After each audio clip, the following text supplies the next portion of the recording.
Sedulur-sedulur para pemirsa YouTube Surya KKS yang budiman di seluruh Nusantara, bahkan dimanapun Anda berada, sampai jumpa lagi. Salam sejahtera, salam kebajikan, salam karaharjan, Om Swastiastu, Namo Buddhaya.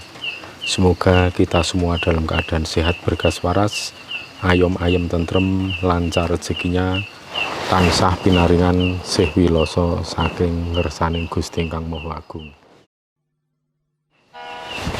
Pada malam hari ini saya akan menyampaikan beberapa hal yang sekiranya nanti akan berguna untuk sedulur-sedulur semua, terutama bagi seluruh pemirsa yang ingin belajar tentang spiritual Jawa. Ini yang pertama adalah mengenai Merapi ya. Sekali lagi ini mengenai Merapi, saya akan singgung sedikit bahwa ada beberapa sinyalemen yang kami terima selama kami beberapa kali melakukan ritual, bahwa Merapi ini nantinya akan mengalami gejolak yang intensif atau merupakan puncak aktivitas, terutama pada hari Kliwon ya. Jadi ini kita mengacu pada hari Jawa, kan ada Kliwon, Legi, Pahing, Pon, Wage. Nah, ini Merapi ini akan mempunyai aktivitas yang lebih besar lagi, atau akan mempunyai aktivitas puncaknya itu pada saat Neptu Kliwon atau hari pasaran Kliwon. Nah, Kliwon ini ada banyak ya tentunya, bisa Setu Kliwon, Minggu Kliwon, Senin Kliwon, Selasa Kliwon, Rebo Kliwon, Kemis atau Jumat Kliwon, itu bisa saja terjadi. Kita tinggal menghitung aja ke depan Kliwonnya hari pas bertepatan pada hari apa, kita bisa melihat nanti melalui ilmu teten. Di saat Kliwon itu Merapi kemungkinan akan mengalami gejolak yang lebih intens tentunya. Mungkin bisa juga erupsi pun akan terjadi pada Neptu Kliwon. Kalau kita pikir secara logis ya, jadi Kliwon ini kan merupakan pancer atau berada di titik tengah ya, seperti dalam hitungan Neptu weton Jawa itu pun Kliwon ini kan ada di tengah, kemudian di sebelah timur ada Legi, kemudian selatan ada Pahing, barat ada Pon, dan utara ada Wage, kemudian di tengah ini Kliwon. Sedangkan letak gunung berapi sendiri secara geografis memang berada di tengah-tengah ya. Kalau kita melihat bentang atau rentang Pulau Jawa ini, Merapi ada di titik tengah, yaitu bertepatan di Provinsi Daerah Istimewa Yogyakarta dan Provinsi Jawa Tengah. Sedangkan di barat itu ada Gunung Sumbing, Sindoro, Slamet sampai ke areal atau wilayah Jawa Barat, dan kemudian di sebelah timur ada Gunung Lawu, ada Gunung Semeru, dan seterusnya ke timur. Nah, ini Merapi ini bisa dikatakan sebagai gunung yang ada di pancer atau posisi tengah itu tadi, di sentralnya. Maka jika dikatakan juga atau dikaitkan Merapi ini sebagai gunung komando atau komandan, itu ya bisa jadi ini dipahami dari sisi sentralnya itu tadi. Nah, sedangkan karakter Merapi sendiri seperti kita tahu merupakan gunung api yang paling aktif di Indonesia, bahkan termasuk salah satu gunung paling aktif di dunia ya, Gunung Merapi ini. Jadi kalau ada aktivitas gejolak seperti ini ya, kita masyarakat Jogja dan sekitarnya sudah terbiasa menghadapi. Dan para pemirsa tidak perlu untuk mengait-ngaitkan dengan letusan Merapi dan adanya kemaksiatan, itu sebenarnya tidak ada hubungan ya. Karena sejak sebelum manusia ada atau zaman prasejarah itu letusan gunung api juga sudah terjadi, gempa bumi juga ada, tsunami juga ada. Itu sebelum manusia ada pun ya, masih dihuni binatang purba, sebenarnya bencana alam itu sudah ada. Jadi kalau kita kait-kaitan dengan kemaksiatan manusia, saya kira tidak logis dan tidak nyambung ya, tidak ada hubungannya. Maka marilah kita bentangkan pikiran, pola pikir kita lebih open minded ya, jangan terlalu fanatik memahami segala sesuatu karena nanti akan banyak kehilangan untuk kita pahami. Ada yang miss tentunya. Nah, dari sinyal-sinyal yang ada itu memang Merapi itu ada gejolak itu di hari Kliwon ya.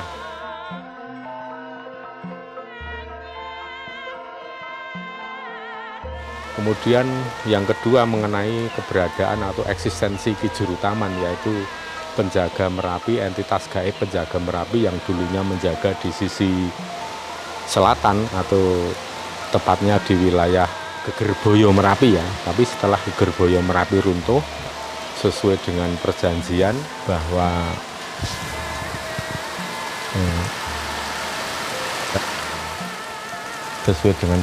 bahwa Ki Juru Taman itu tidak akan menjaga wilayah Jogja atau wilayah keraton dari letusan Merapi setelah hilangnya perjanjian, semacam perjanjian ya, ketika manusia atau warga masyarakat sudah tidak menghargai lagi eksistensi Ki Juru Taman, sang penjaga keraton Jogja dari letusan Gunung Merapi.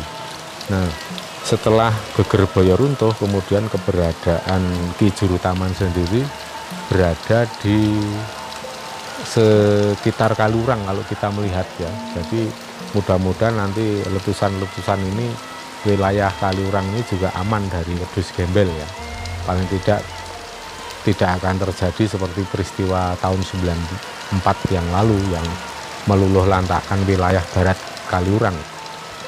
Nah, kemudian yang selanjutnya ya, ada juga beberapa sinyalemen yang kurang bagus ya, terutama mengenai keadaan atau suatu situasi dan kondisi politik Indonesia, bahwa beberapa hari yang lalu, tepatnya sekitar 1 pekan atau 10 hari yang lalu, itu ada semacam sinyal, yaitu berupa suara-suara yang sifatnya gaib, yaitu genderang atau suara tambur di pukul seperti marching band. Kalau di Jogja itu kan sering terdengar marching band di arah Maguwo, di arah Maguwoharjo atau sisi timur wilayah Jogja. Nah, ini untuk genderang perang ini hampir sama seperti marching band tetapi beda. Jadi seperti suara beduk bertalu-talu, seperti tambur yang ya kalau kita membayangkan ya tambur genderang perang itu terjadi sekitar jam 5:30 pagi ya sedulur-sedulur. Nah, itu mengindikasikan bahwa ada suatu sinyalemen yang akan terjadi, dan sinyalemen itu mengarah ke peristiwa yang sebenarnya tidak kita kehendaki semua sebagai warga negara Indonesia, karena sinyalemen itu mengarah pada adanya kekacauan politik atau adanya huru-hara, adanya kecamuk politik ya, dan itu kecamuk politik itu memang sengaja dibuat oleh para aktor-aktor politik atau dalang-dalang politik yang memang menghendaki seperti itu ya. Jadi ini saya juga menghimbau, mengingatkan pada dulur-dulur semua dimanapun berada, agar supaya lebih hati-hati lagi jika mendengar provokasi, hasutan yang sifatnya tidak jelas untuk melakukan gerakan-gerakan atau mobilisasi politik. Karena ini resikonya besar sekali. Banyak orang bermain uang, banyak orang bermain ya peta umpet lah seperti itu untuk mengacaukan keadaan seperti ini ya. Jadi saya mohon supaya panjenengan semua para pemirsa juga lebih hati-hati untuk menghadapi situasi yang nanti mungkin akan terjadi. Kemudian seperti juga yang disampaikan oleh Kanjeng Ratu Niken Roro Lembayung, yakni garwo dari Kanjeng Panembahan Senopati, dari putra Ki Ageng Giring yang pasareannya ada di Wetgaleh atau ada juga di pasarean Ki Ageng Giring di daerah Sodo Gunung Kidul. Beliau juga menyampaikan bahwa akan terjadi semacam ini ya, kekacauan politik atau istilah Jawanya itu soro amuk.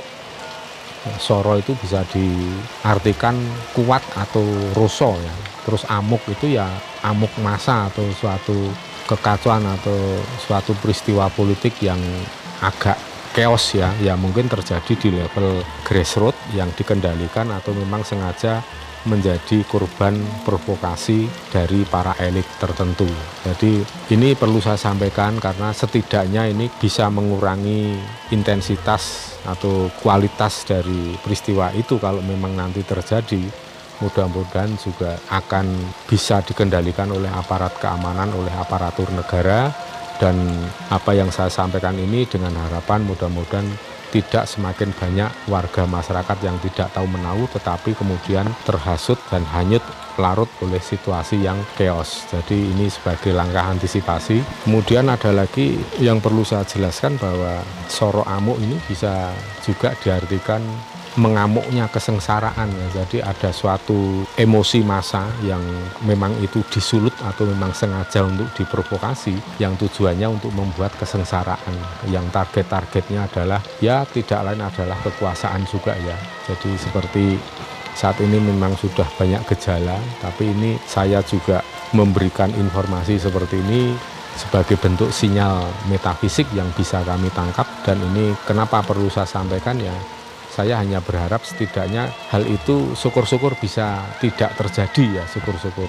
Tapi kalaupun memang harus terjadi mengalami situasi demikian, setidaknya banyak sedulur-sedulur saya yang tidak ikut terlibat di dalamnya, sedulur-sedulur saya yang aman, yang selalu dinaungi energi keselamatan dimanapun panjenengan berada. Ini di tengah rintik hujan yang cukup deras. Dan saya juga sempat menyampaikan beberapa kali informasi ini ke teman-teman, ke saudara saya di beberapa kesempatan saat pertemuan secara personal maupun rame-rame di rumah maupun di luar ya. Ya tujuannya saya memberikan himbauan agar supaya semua melakukan langkah antisipasi, jangan sampai menjadi korban apalagi menjadi bagian dari pelaku itu sendiri. Ini kemarin ada genderang ya Mbak Agnes, mumpung ingat kemarin saya diminta ya genderangnya Wonoboyo sampai karo anak musim kolonel karo Pak Isran. Jadi ini kemarin kita udah dengar semua pagi jam 5:30 ada genderang drum batuk yang sifatnya gaib sudah bunyi dari arah timur. Yang kami ceritain itu loh. Kali ini pertanda memang ada perang gede ya, di antara orang yang putih melawan Bromo Corah yang hitam yang sekarang bikin kekacauan di mana.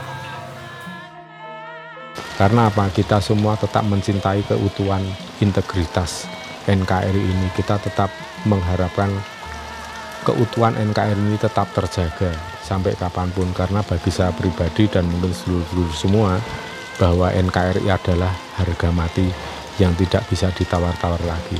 Karena adanya perpecahan dari NKRI ini sendiri tentunya ada keuntungan yang diharapkan oleh pihak-pihak tertentu untuk menguasai tidak hanya sekedar kekuasaan tetapi juga resources ekonomi atau sumber-sumber kekayaan alam yang bisa untuk dikuasai. Ini tentunya sangat memprihatinkan sekali ya bagi kita semua warga negara Republik Indonesia yang selalu mengharapkan dan menghendaki adanya kedamaian, ketentraman di Nusantara ini. Tapi walaupun saya melihat ada peristiwa-peristiwa yang cukup menyeramkan dan suram ya, tapi saya tetap optimis bahwa memang semua ini jikalaupun memang nanti terjadi ini sebagai sebuah seleksi alam, sebagai sebuah teguran terhadap Nusantara, dan nanti pasti ada hikmah-hikmah yang sangat positif di kemudian hari. Tentunya saya tetap yakin bahwa Nusantara pada suatu saatnya nanti akan mencapai, akan menemukan kejayaannya untuk generasi-generasi yang akan datang. Tapi memang ada sebuah dinamika kehidupan, sebuah dinamika politik seperti ini yang memang mungkin saja akan terjadi. Ya, kembali untuk sedikit lagi membahas tentang pertanyaan-pertanyaan dari sedulur bahwa kenapa Gunung Merapi yang sudah statusnya siaga sementara ada Gunung Semeru dan gunung yang lainnya di luar Jawa itu terjadi letusan ya. Karena kalau menurut saya pribadi Gunung Merapi ini sebagai gunung yang sangat aktif dan menjadi komando untuk gunung-gunung yang lainnya. Ini hanya bisa dijelaskan secara spiritual ya. Mungkin kalau dari sisi pandangan dari ahli vulkanologi atau BPMBG, BPPTKG itu tentunya punya pandangan lain bahwa letusan-letusan itu tidak ada kaitannya atau tidak saling terkait. Karena artinya letusan-letusan gunung itu terjadi secara mandiri, apalagi kita berada di ring of fire, kita punya banyak gunung api, dan perlu kita ketahui memang saat ini ada sekitar 20 gunung api yang statusnya itu level 2 atau level waspada, kemudian ada, kalau nggak salah, ada 3 gunung atau 2 gunung yang level siaga, dan kemudian ada 1 gunung yang level awas, ya ini Gunung Sinabung. Nah ini kalau menurut saya pribadi ya, dalam kacamata spiritual Jawa ya, Gunung Merapi ini memang sebagai gunung yang kesannya itu gunung yang muda, energik, tapi juga feminin, dan ini menjadi suatu parameter ya, dan bahkan nanti suatu saat itu Gunung Merapi ini memang akan menjadi gunung yang mengkomando gunung-gunung yang lainnya, jadi seperti itu. Nah ini kalau saya melihat dari Gunung Semeru itu sendiri, di Gunung Semeru itu ada entitas gaib yang saya kenal secara langsung, sudah pernah saya kunjungi dan saya haturkan sembah bakti bahwa di sana ada Mbah Semeru ya. Kalau masyarakat setempat itu familiar menyebut beliau itu sebagai Mbah Semeru, tapi saya pribadi menyebut beliau sebagai Sang Hyang Pasopati sesuai dengan nama beliau.